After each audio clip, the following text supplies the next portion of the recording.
Hi dears, കഴിഞ്ഞ വ്ളോഗിൽ ഞാൻ ചിക്കൻ എയർ ഫ്രയറിൽ ഫ്രൈ ചെയ്യണ കാണിച്ചിട്ടുണ്ടായിരുന്നു അല്ലേ. അപ്പോൾ ഇന്ന് ഞാൻ ലഞ്ചിന് 2 പീസ് ഫിഷ് എടുത്ത് ഫ്രൈ ചെയ്യാൻ വേണ്ടി എടുത്തപ്പോൾ നിങ്ങൾക്കൊന്നും കൂടി കാണിക്കാമെന്ന് കരുതി കേട്ടോ.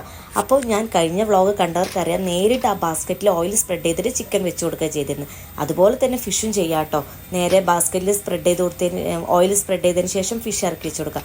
അപ്പോൾ അത് കഴുകാൻ നമ്മൾ കഴിഞ്ഞ് കഴിഞ്ഞാൽ ആ ക്ലീനിങ് ഒരു ടാസ്ക് ആണല്ലോ. ഇത് 2 ചെറിയ പീസ് ഫിഷും ഉള്ളൂ. അപ്പോൾ പിന്നെ അത് മടിയായതുകൊണ്ട് ഞാൻ ഒരു അലുമിനിയം ഫോയിൽ ഒന്ന് ഫോൾഡ് ചെയ്തിട്ട് വെച്ച് കൊടുത്തിട്ട് അതിലേക്ക് നമ്മുടെ ഫിഷ് മസാല തേച്ച് വെച്ച് കൊടുത്തിട്ട് ഓയിൽ സ്പ്രെഡ് ചെയ്ത് കൊടുക്കുക കേട്ടോ ചെയ്തത്. ഇതിൻ്റെ ഉള്ളിൽ വെക്കുന്ന പാത്രങ്ങളൊക്കെ മാർക്കറ്റിൽ അവൈലബിൾ ആണ് കേട്ടോ. സിലിക്കൺ ട്രേസും ഡിസ്പോസിബിൾ ആയിട്ടുള്ള നമ്മുടെ പാച്ച്മെൻറ്റ് പേപ്പറൊക്കെ. ടിഷ്യൂ പേപ്പറൊന്നും വെച്ച് പോകരുത്, അലുമിനിയം ഫോയിൽ സേഫാണ് കേട്ടോ. അപ്പോൾ പിന്നെ നമ്മളത് ഓണാക്കി കൊടുക്കുക. എന്നിട്ട് ഫിഷിൻ്റെ ഓപ്ഷനിലേക്ക് ഞാൻ ഇട്ട് കൊടുക്കുക ചെയ്ത് കേട്ടോ. അതിൽ 200 ഡിഗ്രി 20 മിനിറ്റാണ് കാണിക്കുന്നത് കേട്ടോ. അപ്പോൾ ഇത് വർക്കിംഗ് ആയിക്കൊണ്ടിരിക്കുമ്പോൾ തന്നെ നമുക്ക് എടുത്ത് നോക്കാം. നിങ്ങൾക്ക് വേണമെങ്കിൽ ഒന്ന് തിരിച്ചിട്ട് കൊടുക്കാം, കുക്കായോ എന്നൊക്കെ നോക്കാം കേട്ടോ. അതുകൊണ്ട് തന്നെ നമുക്ക് വലിയ ടെൻഷനില്ല കേട്ടോ. ഇതായി കഴിയുന്നവരെ വെയിറ്റ് ചെയ്യണമെന്നൊന്നുമില്ല. അപ്പോൾ ഞാനൊരു ബാലൻസ് ഒരു 3 മിനിറ്റ് വന്നപ്പോഴാണ് എടുത്ത് നോക്കി. അപ്പോൾ ഇതാ ഞാൻ അതിൻ്റെ ഇടയിൽ തിരിച്ചിട്ട് കൊടുക്കുകയും ചെയ്തിരുന്നു കേട്ടോ.